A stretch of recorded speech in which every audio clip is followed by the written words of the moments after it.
ओम नमः शिवाय। नमस्ते दोस्तों, शिव गीता की इस यात्रा में आपका स्वागत है, अभिनंदन है।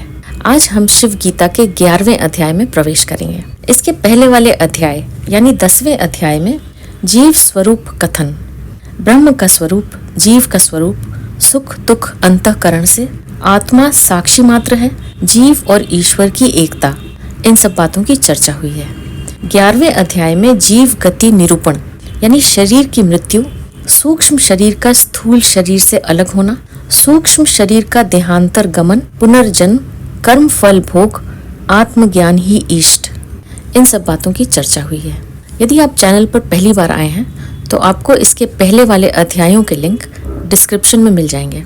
तो चलिए प्रारंभ करते हैं शिव गीता का 11वां अध्याय। अथ शिव गीता एकादशोऽध्यायः। श्री भगवान उवाच देहान्तरगतिं तस्य परलोकगतिं तथा वक्ष्यामि नृपशार्दूल मत्तः शृणु समाहितः।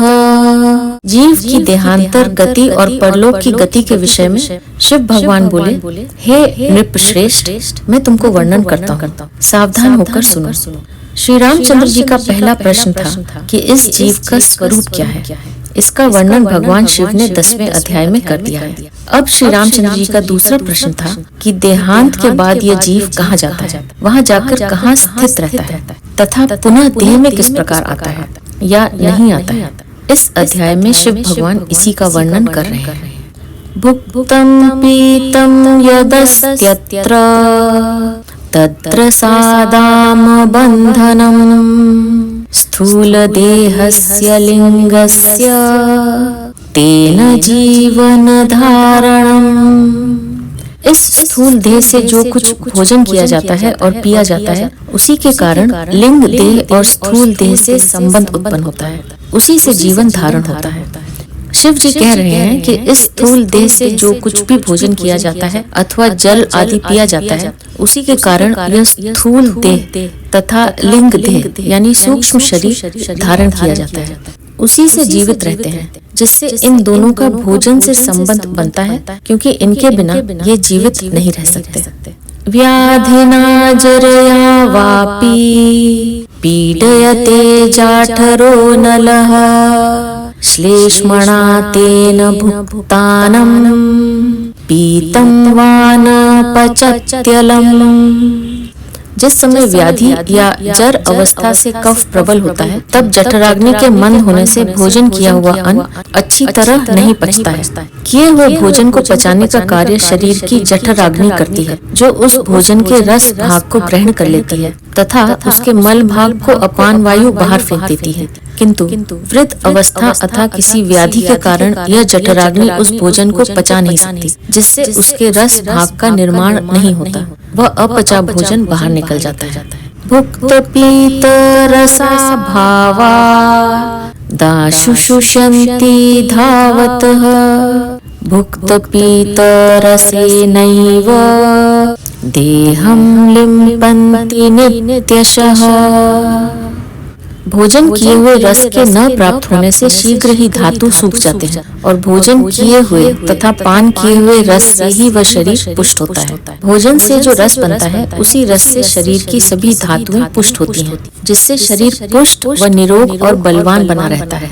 समीकरोति यस्मात् समानो वायुरुच्यते तदानीं तत्र सा भावा दामबन्धनहानितः। उस समय प्राण वायु वह संपूर्ण रस लेकर सब धातुओं में पहुंचाती है, इसी कारण से यह समान वायु कहलाती है और वृद्ध अवस्था में वह रस उत्पन्न नहीं होता। इस कारण शरीर के बंधन जो दृढ़ता से परस्पर संबंध है, शिथिल हो जाते हैं। भोजन को वह जठराग्नि उसे दो भागों में विभक्त कर देती है। इसका मल भाग अपान वायु बाहर निकाल देती है, जो मल मूत्र रूप में होता है, तथा इसके रस भाग को समान वायु शरीर के सभी अंगों को पहुंचाती है, जिससे उसकी धातुएं पुष्ट होती हैं। वृद्ध अवस्था में जठराग्नि के मंद होने से उसका रस भाग नहीं बनता, जिससे शरीर के सभी अंग शिथिल हो जाते हैं व उनकी कार्य करने की क्षमता कम हो जाती है। शरीर के पोषण के लिए अन्न तथा उसके रस की मुख्य आवश्यकता है। परिपक्वरसत्वेन यथा आम्रं वृन्ततः फलं स्वयमेव पतत्याशु तथा लिंगम तनोर्व्रजेत। जिस प्रकार आम्र फल पककर अपने भार से आप ही शीघ्र पतित हो जाता है, इसी प्रकार शरीर के शिथिल होने से लिंग शरीर का स्थूल से वियोग हो जाता है। जब यह स्थूल शरीर अशक्त हो जाता है, वह काम का नहीं रहता, तो यह लिंग शरीर यानी सूक्ष्म शरीर उसे छोड़कर बाहर निकल जाता है। जिस प्रकार गृह के गिर जाने पर उसका स्वामी उसे छोड़ देता है, तथा जैसे आम का फल पकने पर वृक्ष से गिर पड़ता है। तत्स्थानादपाकृष्य ऋषिकाणाम च वासनाः आध्यात्मिकाधिभूतानि हृत्पद्मे चैकतां गतः। संपूर्ण इंद्रियों की वासना, आध्यात्मिक जीवन संबंधी बुद्धि और ज्ञानेंद्रिय आदि भौतिक प्राप्त होने वाले देह के कारणभूत सूक्ष्म रूप वाले कर्म, ये तीनों आकर्षित होकर हृदय कमल में एकता को प्राप्त होते हैं। जीवात्मा का स्थान हृदय है, जहाँ से जीवन का आरंभ होता है। मृत्यु के समय स्थूल शरीर के विकृत होने पर उसके कारणभूत सभी सूक्ष्म तत्व सर्वप्रथम हृदय में एकत्र होते हैं, जिनमें उस जीव की वासना, बुद्धि, सूक्ष्म ज्ञानेंद्रियां, सूक्ष्म भूत जिनसे स्थूल शरीर की रचना होती है, तथा कर्म, ये सभी मुख्य होते हैं। इन्हीं को सूक्ष्म शरीर कहते हैं। तदोर्ध्वगः प्राणवायु संयुक्तो नववायुभिः ऊर्ध्वोच्छवासी भवत्येष तथा तेनैकतां गतः। तब मुख्य प्राणवायु शेष 9 वायुओं से संयुक्त होकर ऊर्ध्व श्वास रूपी हो जाती है, और फिर वे सब एक होकर जीवात्मा से संयुक्त होते हैं। शरीर से प्राण किस प्रकार निकलते हैं, जिससे शरीर मृत होता है। जब शरीर के विभिन्न तत्व हृदय में एकत्र होते हैं, तो वे 10 प्रकार के प्राण भी हृदय में एकत्र हो जाते हैं, जिससे शरीर में ऊर्ध्व श्वास चलने लगती है। यही मृत्यु की पूर्व सूचना है। ये सभी प्राणवायु उस जीवात्मा से संयुक्त होकर उसे शरीर से बाहर निकाल देते हैं। चक्षुषो वाथ मूर्धनो वा नाडी मार्गम समाश्रितः विद्या कर्म समायुक्तो वासनाभिश्च संयुक्तः। विद्या, कर्म और वासना से युक्त होकर यह जीव अपने कर्म से नाड़ी मार्ग का आश्रय लेकर नेत्र मार्ग अथवा ब्रह्मारंध्र द्वारा बहिर्गत होता है। शरीर की मृत्यु पर यह सूक्ष्म शरीर अपनी विद्या, वासना तथा कर्मों को साथ लेकर इस प्राण वायु द्वारा शरीर से अपने कर्म अनुसार विभिन्न मार्गों से निकल जाता है, जैसे आँख द्वारा, ब्रह्मरंध्र द्वारा अथवा अन्य किसी मार्ग द्वारा, जैसे मुंह, गुदा, लिंग आदि। प्रज्ञात्मानं समाश्रित्य विज्ञानात्मोपसर्पति यथा कुंभो नियमानो देशादेशान्तरं प्रति स्वपूर्ण एव सर्वत्र स आकाशोऽपि तत्र तु घटाकाशाख्यतां याति तत्त्वलिंगम परात्मनः। जिस प्रकार से घड़े को एक स्थान से दूसरे स्थान पर ले जाते हैं, तो वह आकाश से पूर्ण ही रहता है। जहाँ घट जाता है उसी स्थान में घट आकाश भी जाता है। इसी प्रकार जहाँ जहाँ लिंग शरीर गमन करता है, उसी स्थान में जीव होता है। यह जीव ही विज्ञान आत्मा है तथा प्रज्ञान आत्मा ही कारण शरीर अथवा लिंग शरीर है। जिस प्रकार घड़े को एक स्थान से दूसरे स्थान पर ले जाने पर उसके भीतर का आकाश भी उसके साथ जाता है, इसी प्रकार जहाँ जहाँ यह लिंग शरीर जाता है उसके साथ साथ ही यह जीव भी गमन करता है। जब तक लिंग शरीर विद्यमान है तब तक यह जीव उसके साथ ही गमन करता है। लिंग शरीर के आत्मा में लय होने के बाद ही जीव का गमन छूटता है। पुनर्देहांतरम याति यथा कर्मानुसारतः आमोक्षात् संचरत्येवं मत्यस्य कूलद्वयं यथा। और कर्म अनुसार दूसरे देह को प्राप्त होता है। जिस प्रकार नदी का मच कभी इस किनारे कभी उस किनारे जाता है, इसी प्रकार से यह मोक्ष न होने तक अनेक योनियों में भ्रमण करता रहता है। शरीर की मृत्यु के बाद जीव परलोक में जाता है तथा वहाँ थोड़े समय विश्राम करने के बाद फिर वह अपने कर्म अनुसार उन अच्छे बुरे कर्मों के फल का भोग करने के लिए अनेक योनियों में जन्म लेता है। जब तक उसके कर्म फलों का भोग समाप्त नहीं हो जाता तब तक उसका यह क्रम चलता रहता है, जब तक उस जीव का मोक्ष नहीं हो जाता। पाप भोगाय चेद गच्छे यमदूतैरधिष्ठितः यातना देहमाश्रित्य नरकानेव केवलम्। जो पापी हैं उनको यमदूत ले जाते हैं। यह यातना जो देह को नरक का दुख भोगने के लिए दी जाती है, उसको आश्रय करके केवल नरकों को ही भोगता है। पापी लोगों को उनके द्वारा किए गए कर्मों का फल भोगने के लिए उन्हें यमदूत नरकों में ले जाते हैं, जिससे वे अपने कर्मों का फल भोग सकें। वहाँ उन्हें यातनाएं दी जाती हैं। इष्टापूर्तादिक कर्माणि योनुतिष्ठति सर्वदा पितृलोकं व्रजत्येष्य धूमम् आश्रित्य बर्हिषः। और जिन्होंने सदा इष्ट और पूर्त कर्म किए हैं वे पितृलोक को गमन करते हैं। वे धूम मार्ग से यमदूतों द्वारा ले जाए जाते हैं।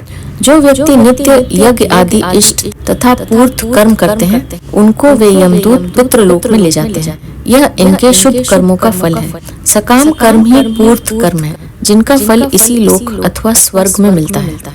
धूमादरात्रिं ततः कृष्ण पक्षस्तसमाच दक्षिणम् अयनं च ततो लोकम् पितॄणां च ततः परम् चंद्रलोके दिव्यदेहम् प्राप्य भुक्ते परां श्रियम्। उस मार्ग का क्रम यह है कि धूम फिर रात्रि अभिमानी देवता के निकट, फिर कृष्ण पक्ष अभिमानी देवता के निकट, फिर दक्षिणायन अभिमानी देवता के निकट, फिर वहां से पितृलोक में जाता है। पितृलोक से आगे चंद्रलोक को प्राप्त हो दिव्य देह को पाकर महालक्ष्मी का भोग करता है। सूक्ष्म शरीर के विभिन्न लोकों में गमन एवं उनमें निवास उनके किए गए कर्मों के अनुसार होता है। जो इष्ट पूर्तादि कर्म करते हैं वे पितृलोक में उन यमदूतों द्वारा ले जाए जाते हैं। यह मार्ग धूम मार्ग है, जिनके अभिमानी देवता उसे आगे आगे ले जाकर पितृलोक में पहुंचाते हैं। इससे आगे चंद्रलोक है, जहां वह अपने शुभ कर्मों का फल भोगता है। तत्र चंद्रमसासोऽसौ यावत् कर्म फलं वसेत् तथैव कर्म शेषेण यथैत पुनराव्रजेत्। यहाँ यह चंद्रमा के ही समान होकर कर्म के फल की अवधि तक चंद्रलोक में वास करता है। जब पुण्य फल समाप्त हो जाता है तो जिस क्रम से इस लोक में गमन हुआ था उसी क्रम से इस लोक में फिर वापस आता है। इस पूर्त कर्मों का फल अस्थायी है। ऐसे व्यक्ति अपने किए हुए पुण्य कर्मों का फल भोगकर पुनः इस मृत्यु लोक में आते हैं। ये जिस मार्ग से गए थे उसी मार्ग से पुनः लौटते हैं। ऐसे व्यक्तियों की गति चंद्रलोक से आगे नहीं होती। वपुर्विहाय जीवत्वम् आसाध्याकाशमेति सह आकाशाद्वायुमागत्य वायोरम्भो व्रजत्यथ। चंद्रलोक से चलते समय उस दिव्य शरीर को छोड़कर यह आकाश रूप होकर आकाश से वायु में और वायु से जल में आता है। यह जीव चंद्रलोक में अपने सूक्ष्म शरीर से जाता है, किंतु वहां से लौटते समय वह उस शरीर को त्याग कर आकाश रूप हो जाता है। फिर वह वायु रूप होकर जल रूप होता है। अद्भ्यो मेघं समासाद्य ततो वृष्टिर्भवेदसौ ततो धान्यानि भक्ष्याणि जायते कर्म चोदितः। जल में मेघों में प्राप्त होकर फिर वह वर्षा द्वारा पृथ्वी पर गिरता है। फिर अनेक कर्म के वश होकर भक्षण योग्य अन्न प्राप्त होता है। योनिमन्ये प्रपद्यन्ते शरीरत्वाय देहिनः स्थाणु मन्येनु संयन्ति यथा कर्म यथा श्रुतम्। और कितने ही शरीर प्राप्त के निमित्त मनुष्य आदि योनि में प्राप्त होते हैं, और कितने ही कर्म और ज्ञान के तारतम्य से स्थावरत्व को प्राप्त होते हैं। इस शरीर प्राप्ति के निमित्त वह जीव अपने ज्ञान एवं कर्मों के अनुसार भिन्न भिन्न योनियों में जन्म धारण करता है। ततो नत्वं समासाद्य पितृभ्यां भुज्यते परम ततः शुक्रं रजश्चैव भूत्वा गर्भोऽभिजायते। जो जीव अन्न में प्राप्त हुए हैं उस अन्न को स्त्री पुरुष भक्षण करते हैं। उससे स्त्री और पुरुषों का रज और शुक्र होकर उन दोनों के संयोग से वह गर्भ रूप धारण करते हैं। अन्न में जो जीव है मनुष्य उसे भक्षण करता है। इसी अन्न से स्त्री की रज का निर्माण होता है तथा पुरुष में शुक्र बनता है। संभोग क्रिया द्वारा दोनों का संयोग होकर स्त्री गर्भ धारण करती है। ततः कर्मानुसारेण वेद स्त्री नपुंसकम् एवं जीव गतिः प्रोक्ता मुक्तिं तस्य वदामि ते। यही जीव कर्म के अनुसार स्त्री पुरुष और नपुंसक होता है। इस प्रकार से इस जीव की इस लोक और परलोक में गति होती है। अब इसकी मुक्ति का वर्णन करता हूँ। श्री रामचंद्र जी के प्रश्न के उत्तर में भगवान शिव ने जीव की परलोक गति तथा कर्म अनुसार पुनः इस लोक में किस प्रकार जन्म लेता है इसका वर्णन किया। अब वे श्री रामचंद्र जी के दूसरे प्रश्न मुक्ति का उपाय बताते हैं। यस्तु शान्त्यादियुक्तः संसदा विद्यारतो भवेत् स याति देवेन ब्रह्मलोकावधिं नरः। जो शम दम आदि साधन संपन्न सदा अपने वर्णाश्रम के कर्म करते हुए विद्या में रत रहता है वह देवयान मार्ग से ब्रह्मलोक पर्यंत गमन करता है। जिस व्यक्ति ने वर्णाश्रम धर्म का पालन करते हुए अपने कर्तव्यों को करते हुए साधना चतुष्टय के अनुसार साधना की है तथा जो ब्रह्म प्राप्ति में ही रत रहता है वह देवयान मार्ग से ब्रह्मलोक तक जाता है। ये साधना चतुष्टय है। विवेक, वैराग्य, षट संपत्ति तथा मुमुक्षुता। षट संपत्ति में शम दम उपरति तितिक्षा श्रद्धा समाधान आते हैं, जिनकी साधना से वह ब्रह्म लोक तक जाता है जो ब्रह्म का लोक है। इसी को सत्य लोक कहते हैं। इस लोक में जाने वाले का मार्ग देवयान मार्ग है, जिसे उत्तरायण मार्ग अथवा अर्ची मार्ग भी कहते हैं। अर्चिर्भूत्वा दिनं प्राप्य शुक्लपक्षमथो व्रजेत् उत्तरायणमासाद्य संवत्सरमथो व्रजेत्। वह प्रथम ज्योति में प्राप्त होकर पीछे दिन और फिर शुक्ल पक्ष अभिमानी देवता के निकट जाता है, फिर उत्तरायण को प्राप्त होकर संवत्सर के निकट गमन करता है। जिस व्यक्ति ने मोक्ष प्राप्ति के लिए उपर्युक्त प्रकार से साधना की है वह परम ज्योति को प्राप्त होकर दिन शुक्ल पक्ष तथा उत्तरायण के अभिमानी देवता उसे क्रम से ले जाकर ब्रह्मलोक तक पहुँचा देते हैं, जो ईश्वर के समीप का लोक है। वहाँ वह अनंत काल तक निवास करता है तथा प्रलय के समय ब्रह्म सहित उस ब्रह्म में विलीन हो जाता है। आदित्य चंद्र लोकौ तु द्युलोकमतः परम अथ दिव्य पुमान् कश्चित् ब्रह्मलोकादिहैति। फिर सूर्य लोक को प्राप्त होता है, चंद्र लोक से भी ऊपर विद्युत लोक को प्राप्त होता है, फिर उससे आगे कोई बिरला पुरुष दिव्य देह को प्राप्त हो ब्रह्म लोक को जाता है और वहाँ से फिर वापस यहाँ नहीं आता है। ब्रह्म लोक में जाने का मार्ग है कि वह सर्वप्रथम ज्योति को प्राप्त होकर संवत्सर तक जाता है, फिर वहाँ से चंद्रलोक से होकर सूर्य लोक तक जाता है जो विद्युत लोक है, फिर वह ब्रह्म लोक को जाता है जहाँ उसको दिव्य देह प्राप्त होता है। वह अशरीर हो जाता है, वहां से वह पुनः नहीं लौटता। यहाँ भी उसका ब्रह्म से द्वैत बना रहता है।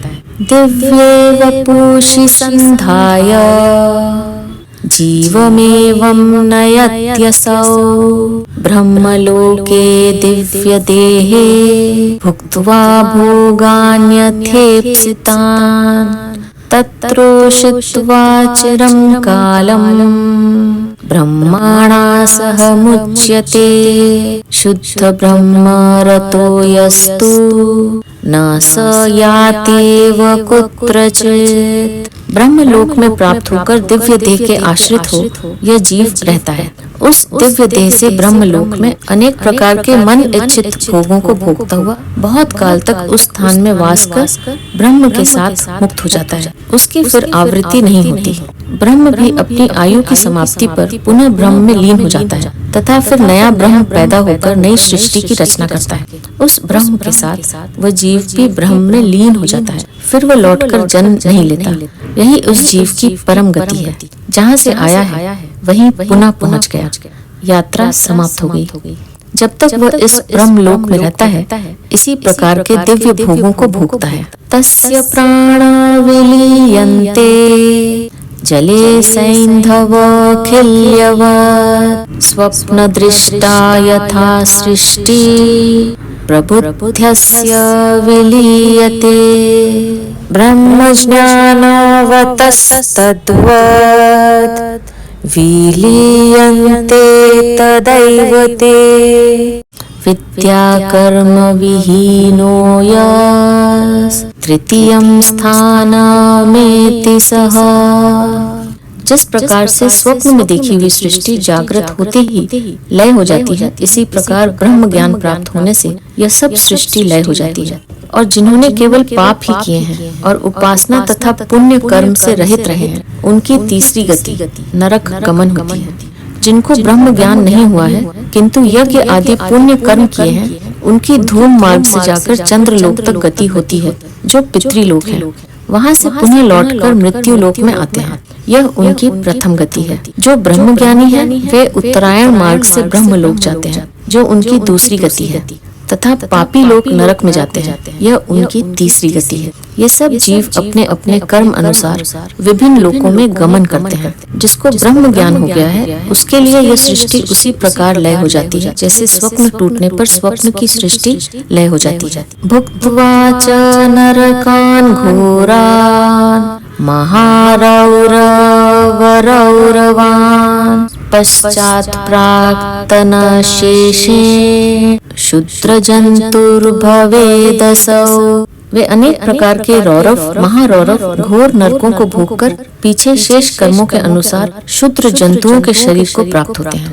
विभिन्न प्रकार के पाप कर्मों के अनुसार उनको विभिन्न प्रकार के नरकों में जाकर दुख व पीड़ा भोगनी पड़ती है तथा बाकी बचे हुए कर्मों के फल को भोगने के लिए उनको कीट पतंग कुकर शूकर आदि योनियों में जन्म धारण करना पड़ता है। युकामशकदं शादी जन्मासौ लभते भुवि एवं जीवगतिः प्रोक्ता किमन्यत् श्रोतुमिच्छसि। पृथ्वी में लीक मच्छर डांश आदि में जन्म लेता है। इस प्रकार से जीव की गति तुमसे वर्णन की। अब और तुम्हारी क्या सुनने की इच्छा है? शिव भगवान ने श्री रामचंद्र जी के सामने जीव की तीनों प्रकार की गतियों का वर्णन कर दिया और फिर पूछा कि और तुम्हारी जो सुनने की इच्छा हो सो कहो। आइए देखते हैं कि शिव भगवान की इन बातों को सुनकर श्री रामचंद्र जी ने आगे क्या पूछा। भगवन्यत्वया प्रोक्तम फलम तज्ज्ञान कर्मणोः ब्रह्मलोके चंद्रलोके भुंक्ते भोगानिति प्रभो। श्री रामचंद्र जी बोले, हे भगवान, आपने उपासना और कर्म फल से अनेक प्रकार से चंद्रलोक और ब्रह्मलोक की प्राप्ति वर्णन की, जो यथार्थ है। श्री रामचंद्र जी शिव भगवान के पूर्व कथन से संतुष्ट हो गए कि चंद्रलोक और ब्रह्मलोक में किनकी गति होती है, वह कौन नरक में जाता है, किंतु वे कुछ और जानने की जिज्ञासा करते हैं। गंधर्वादिषु लोकेषु कथम भोगः समीरितः देवत्वं प्राप्नुयात् कश्चित् इंद्रत्वमेति च। गंधर्व आदि लोक और इंद्र आदि लोकों में किस प्रकार से भोग प्राप्त होते हैं तथा कोई देवता, कोई इंद्र और कोई गंधर्व कैसे होते हैं? श्री रामचंद्र जी पूछते हैं कि आप कृपा करके यह बताइए कि कई लोक और भी हैं, जैसे इंद्र लोक, गंधर्व लोक तथा अन्य देवताओं के लोक आदि। अतः बताइए कि ये गंधर्व व इंद्र आदि कैसे होते हैं तथा वे कौन कौन से भोग प्राप्त करते हैं, ये मुक्त क्यों नहीं हुए, वह कब मुक्त होंगे? एतत् कर्म फलं वास्तु विद्याफलमथापि वा तद्ब्रूहि गिरिजाकान्त तत्र मे संशयो महान। हे शंकर, यह कर्म का फल है या उपासना का फल है, सो कृपा करके वर्णन कीजिए, इसमें मुझे बड़ा संदेह है। श्री रामचंद्र जी पूछने लगे कि सभी व्यक्ति मृत्यु के बाद भिन्न भिन्न लोकों में जाते हैं, सभी इन तीनों लोकों में ही नहीं जाते। अतः यह बताइए कि इन लोकों में इनकी गति कर्मों के अनुसार होती है अथवा उपासना के कारण? क्या उपासना से कर्मफल भोग समाप्त हो जाते हैं? आइए देखते हैं श्री रामचंद्र जी के इन प्रश्नों के उत्तर में शिव भगवान ने क्या कहा। श्री भगवान उवाच तद्विद्या कर्मणोरेव अनुसारेण फलं भवेत्। युवा च सुन्दरशूरो निरोगी बलवान् भवेत्। सप्तद्वीपां वसुमती भुक्ते निष्कण्टकं यदि सप्रोक्तो मानुषानन्दस् तस्माच्च तगुणो मतः। शिव भगवान बोले, उपासना और शुभ कर्म इन दोनों ही के योग से फल प्राप्त होता है, वह हम वर्णन करते हैं। जो मनुष्य युवा, सुंदर, शूरवीर, निरोग और बलवान हो, वह यदि सप्तद्वीप युक्त पृथ्वी का निष्कंटक भोग करता हो, उसका नाम मानुषानंद है। यह आनंद साधारण मनुष्य को देह प्राप्त होने वाले आनंद से 100 गुना अधिक है। आनंद भी कई प्रकार के होते हैं, जैसे मानुषानंद, आत्मानंद, ब्रह्मानंद आदि। मनुष्य को जो शरीर संबंधी सुख प्राप्त होता है वह मनुष्यों का आनंद है। सामान्य मनुष्य को अच्छा भोजन, वस्त्र व मकान आदि से जो सुख मिलता है वह शुद्ध आनंद है। इसकी अपेक्षा जो सुंदर है, बलवान है, निरोग है, शूरवीर है, उसका आनंद साधारण मनुष्य के आनंद से कई गुना अधिक होता है। तथा जो पृथ्वी पर शासन करता है उसका आनंद इससे भी 100 गुना अधिक है। किंतु यह मानुष आनंद ही है। मनुष्य इसी को आनंद मानते हैं। मनुष्यस्तपसा युक्तो गंधर्वो जायते स्यतु तस्माच्च तगुणो देव गंधर्वस्य न संशयः। जो मनुष्य तप आदि से संयुक्त हो तो वह गंधर्व होता है और मनुष्यों के आनंद से 100 गुना अधिक आनंद गंधर्वों को प्राप्त है। मनुष्यों को जो आनंद होता है वह कर्मों के फल स्वरूप प्राप्त होता है। कर्मों के फल स्वरूप मनुष्य को सांसारिक भोग प्राप्त होते हैं, किंतु दिव्य भोगों को प्राप्त करने के लिए तपस्या करनी पड़ती है। इसलिए जो तप करने वाले हैं, जिनकी चेतना विकसित हो जाती है, वे ही गंधर्व होकर देवलोक में स्थान पाते हैं। इनका यह आनंद मनुष्यों के आनंद से 100 गुना अधिक होता है। एवं शतगुणानंद उत्तरोत्तरतो भवेत् पितॄणां चिरलोकानां ज्ञातसुरसंपदाम्। इसी प्रकार से ऊपर ऊपर पितृलोक, देवादिलोक में उत्तरोत्तर 100 गुना आनंद बढ़ता जाता है। शिव भगवान कहते हैं कि ज्यों-ज्यों मनुष्य की साधना बढ़ती जाती है, उन्हें उत्तरोत्तर दिव्य लोकों की प्राप्ति होती जाती है, जिससे उसका आनंद भी उत्तरोत्तर बढ़ता जाता है। गंधर्व लोक के आगे पितृलोक, फिर देवलोक, फिर इंद्रलोक में क्रमशः 100 गुना आनंद अधिक मिलता जाता है। देवतानामथेन्द्रस्य गुरुस्तद्वत् प्रजापतेः ब्रह्मणश्चैव आनंद पुरस्तादुत्तरोत्तरः उनमें भी देवता, देवता से इंद्र, इंद्र से बृहस्पति, बृहस्पति से ब्रह्मदेव, ब्रह्मदेव से ब्रह्मानंद उत्तरोत्तर 100 गुणा अधिक है। ज्यों ज्यों इस जीव चेतना की उन्नति होती जाती है, उसके आनंद में वृद्धि होती जाती है। इसमें सांसारिक आनंद तो कर्मों से प्राप्त हो जाता है, किंतु यह शुद्र आनंद है जो नष्ट हो जाता है। साधना से उत्तरोत्तर उच्च आनंद की प्राप्ति होती जाती है, जो पहले से 100 गुना अधिक होती है। ज्ञानाधिक्यात् सुखाधिक्यम् नान्यदस्ति सुरालये श्रोत्रियो वृजिनो का महतो यश्च द्विजो भवेत् तस्याप्येवं समाख्याता आनन्दाश्च उत्तरोत्तरम् आत्मज्ञानात् परं नास्ति तस्मादशरथात्मज।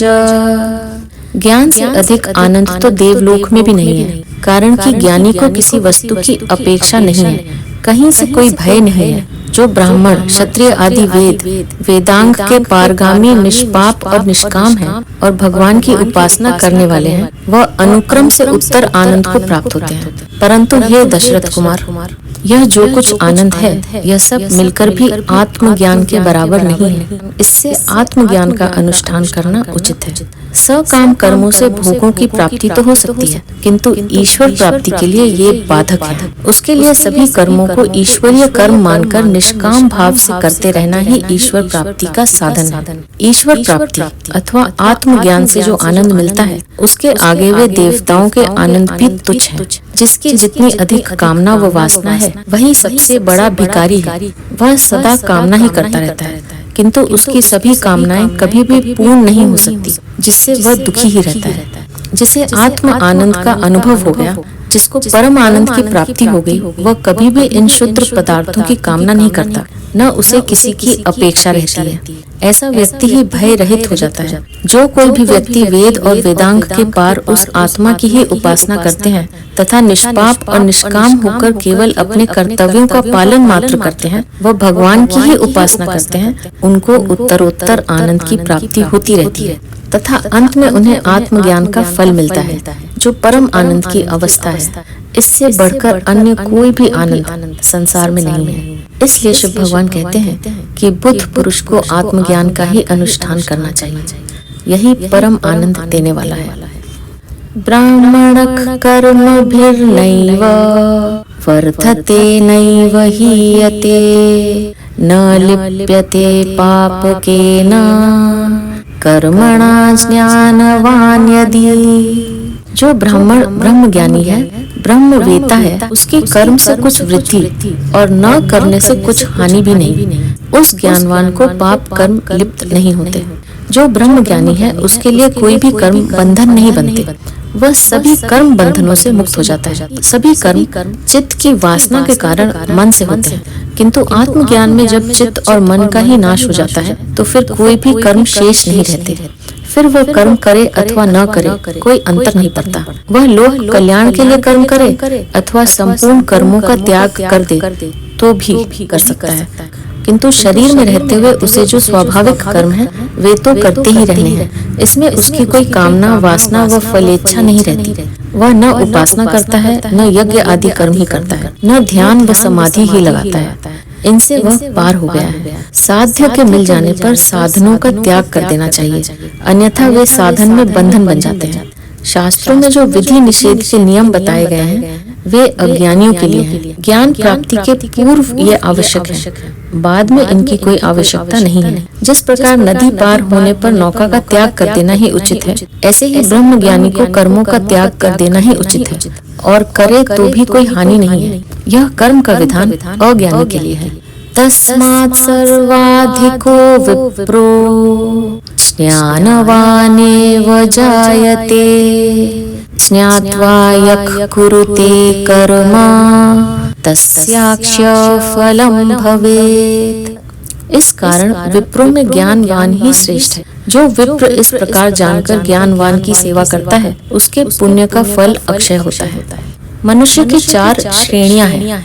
धर्म ग्रंथों में कहा गया है कि जन्म से सभी शूद्र होते हैं तथा संस्कारित होने पर उसे द्विज अर्थात वह द्विजन्म होता है। संस्कारित व्यक्ति को नया ही जीवन मिलता है।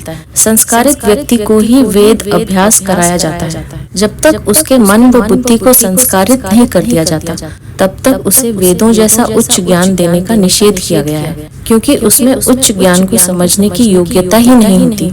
शुद्ध मन वाला ही उच्च ज्ञान को ग्रहण कर सकता है।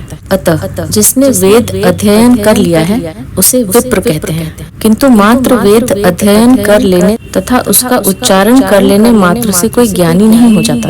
जिसे ब्रह्म का ज्ञान हो गया है, जिसे ब्रह्म अनुभूति हो गई है, उसी को ज्ञानी ज्ञानवान कहा जाता है। कहा गया है जन्म न जायते शूद्र संस्काराद् द्विज उच्यते वेदाभ्यास भवेत् विप्रो ब्रह्म जानाति ब्राह्मणः।